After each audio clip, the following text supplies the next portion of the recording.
Naku, siguradong mapapailing din kayo dito sa pag-uusapan natin. Ang insidente kasi ito ng holdapan, scripted pala. Sa Davao City, nakuhaan ng CCTV ang isang babaeng inilalagay sa isang bag ang nasa 515,000 pesos cash sa pinapasukan niyang opisina.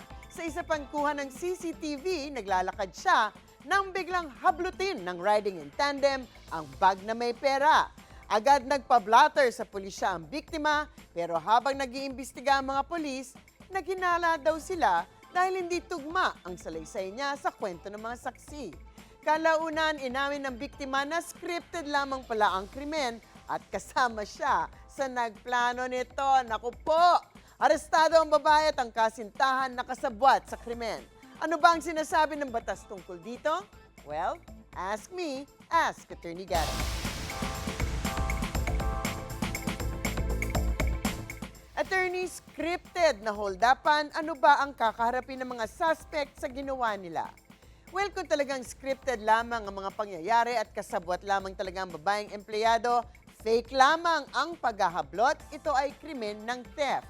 Diba? I use the word theft imbis na pagnanakaw kasi may robbery, may theft. Pero saka na natin pag-usapan yan. Pag-usapan natin ngayon sa mga kaso ng theft, ang penalty ay depende sa kung magkano ba ang nanakaw. So kung ang halaga ng nanakaw ay between 20,000 pesos to 600,000 pesos, ang corresponding penalty ay prison correctional, minimum and medium periods o 6 months and 1 day to 4 years and 2 months na kulong. Pero ang pagnanakaw o theft may dalawang klase din po yan. Ang simple theft at ang qualified theft. Ano ang diferensya? Pag simple theft, of course alam natin yan. Pagkuha ng walang pahintulot ng may-ari na walang force, violence o intimidation. Pero kung ang nagnakaw ay isang kasambahay halimbawa, or may abuse of confidence, nagiging qualified theft. Ito, ibig sabihin, kung ang nagnakaw sa inyo ay isang taong pinagkakatiwalaan ninyo, tumataas po ang penalty. Siyempre, mas mabigat ang krimen kung ang taong nagnakaw ay mataas ang pagtitiwala ng nanakawan. Halimbawa, isang empleyado na accountant ninyo, o pinagkakatiwalaan ng kustodiya ng pera, o pinagkakatiwalaan ng password. Di ba? Nagiging qualified theft na mas mataas ang penalty by 2 degrees. Ayon sa isang kaso, ang 2 degrees higher ay prison mayor medium to maximum, which is 8 years and 1 day to 12 years na kulong. So medyo malaki po ang diferensya, di po ba? Sa mga kaso ng pagnanakaw, lalo na kung ito ay inside job, kailangan suriin kung ang taong nagnakaw ay isang pinagkakatiwalaang tao dahil maiiba nga ang penalty.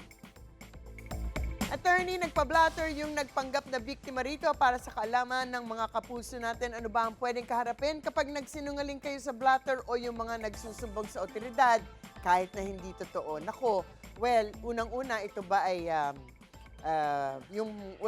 pagsisinungaling sa blatter, kung ginawa ng isang tao, palagay ko ito ay kaso ng obstruction of justice na isang krimen sa ilalim ng Presidential Decree 1829. Obstruction of justice ang pagbibigay ng false or fabricated information para mamislead o pahirapan ng ating mga law enforcement agencies para matunton ang mga gumawa ng isang krimen. Ang penalty para sa obstruction of justice, prison correctional maximum or 4 years and 2 months and 1 day to 6 years na kulong, di ba? Pero syempre, kung meron kayong sinumpaan, naku, perjury naman ang krimen ninyo. Anyway, sinungaling na magnanakaw pa, bawal lang magsinungaling, bawal lang magnakaw, alam po natin yan. In any case, always do the right thing, mas magiging maayos ang ating pamumuhay, and in general, ang ating lipunan para matigil na yang masalimuot na buhay natin. In any case, mga usaping batas, bibigyan natin pong linaw para sa kapayapaan ng pag-iisip, huwag magdalawang isip, ask me, ask Attorney Gabby. Ikaw, hindi ka pa nakasubscribe sa GMA Public Affairs YouTube channel? Bakit? Mag-subscribe ka na, dali na, para laging una ka sa mga latest kwento at balita. I-follow mo na rin ang official social media pages ng Unang Hirit. Salamat, Kapuso.